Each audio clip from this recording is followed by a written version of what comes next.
اولین چمپیونات جهان اوید و گوشتینگیری و حالا اکنون دوستان ارجمند پس از رقابت اول در وزن زیر 95 کیلو که اولوغبک رحیموف پیروز شد از کشور ما، یعنی اولین ورزشکاری ما در اولین رقابت الله ظفر یافت.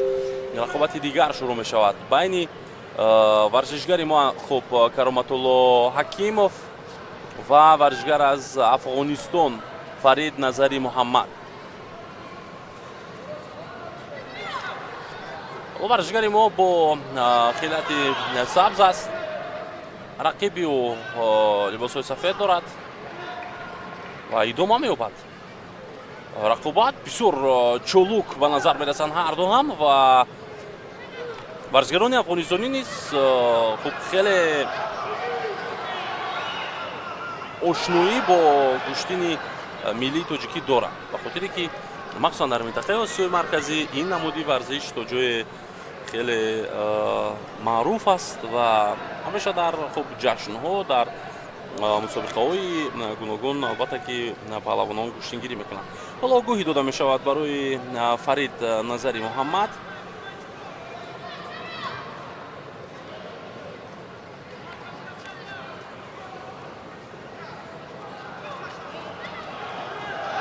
حکیموف تمامی کوشش‌های خود را کرده است، از کمربند رقیب میگیرد و یک حرکت دیگری او، اما در این حالت نظری محمد باز هم خود را رها کرده توانست از چنگال کرامت الله حکیموف.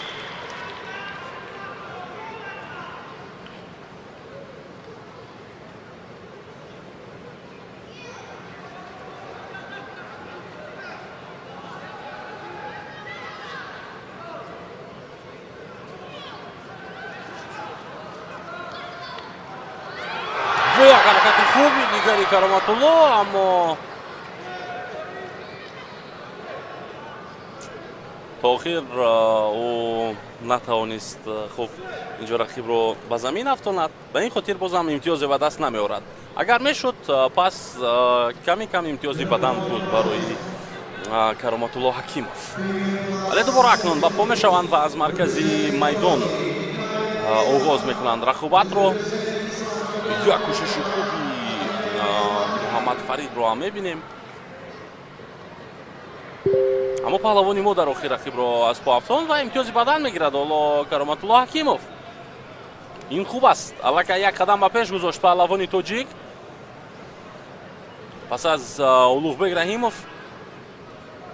خب کرامت الله حکیموف نیز وظیفه‌دار است که پیروز شود در این رقابت و عموما در وزن زیر 95 کیلو باید که نامزدها محض از کشور ما باشند برای به دست آوردن مدال های طلا و عموما جایزه ها.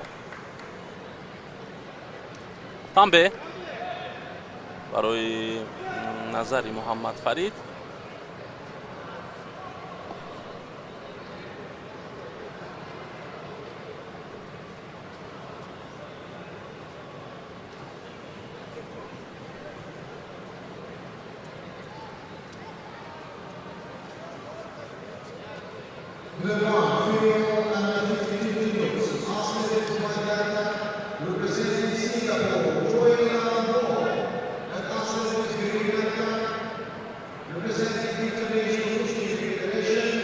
حالا 2 دقیقه و 15 ثانیه دیگر وقت است و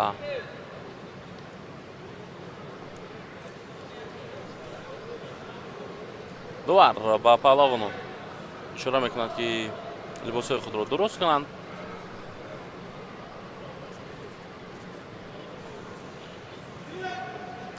و اشاره گیرید رقابت ادامه می‌یابد.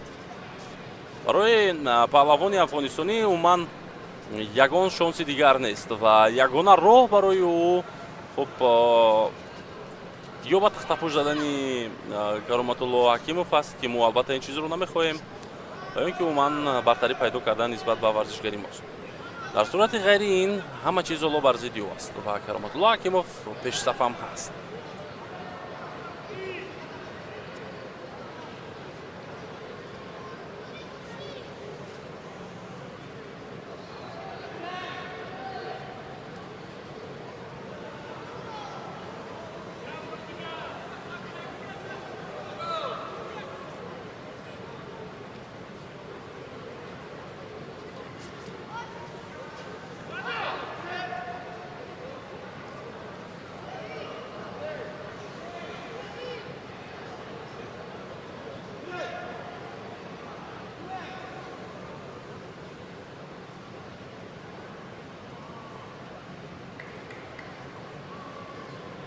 Караматулло Ҳакимов бисёр мутамарказ аст ва хеле ҷиддию бодиққат ҳоло амал карда истодаасту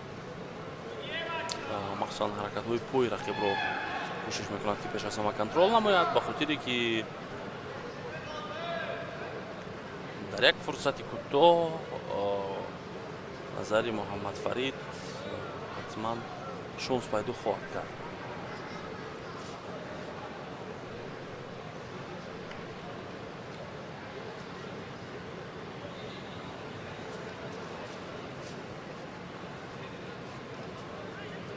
бисёр сахт кашмакаш мекунанд бо ҳам паҳлавонон, вале касе усуле иҷро намекунад.